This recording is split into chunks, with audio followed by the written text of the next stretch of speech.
Jan Bahil a jeho vynálezy. Životopis. Jan Bahil sa narodil 25. mája 1856 v Volenskej Slatine a zomrel 13. marca 1915 v Bratislave. Bol slovenský konštruktér a vynálezca. Študoval na gymnáziu vo Zvolene, neskôr na Vyššej vojenskej odbornej škole ženijno-stavebného smeru so špeciálnym zameraním na vojenské opevnenia. Ako stavebný technik pôsobil vo vtedajšej rakúskej časti Poľska, Halíči až do roku 1895 v Dalmácii. Neskôr sa presťahoval do Bratislavy. Pôsobenie. V roku 1876 až 1878 slúžil ako vojenský staviteľ Krakove a Lvove. V roku 1880 až 1890 pôsobil v Charkove, Petrohrade a Kieve. V roku 1890 až 1891 pôsobil v Dubrovníku. V roku 1892 až 1895 pôsobil v juhoslovanskom Trebeníku.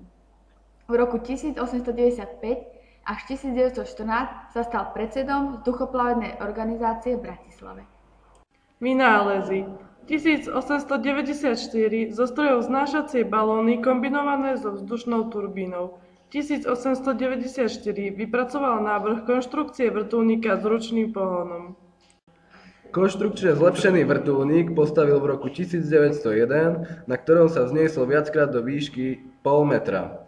V roku 1903 sa vzniesol do výšky 1,5 metra a 5. mája 1905 sa vynálezca Jan Bahil na svojom stroji vzniesol v Bratislave do výšky 4 metrov a preletel 1100 metrov. Tento pokus zaprotokovala aj Medzinárodná vzduchoplavebná organizácia.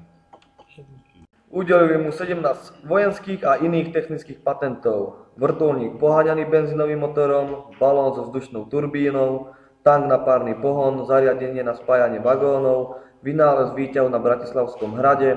Spolu s Antonom Maršalom zostrojili prvý automobil s benzínovým pohonom na Slovensku, vložku do kachly na lepšie využitie paliva, patent na využitie spádu kanalizačnej siete na výrobu elektrickej energie.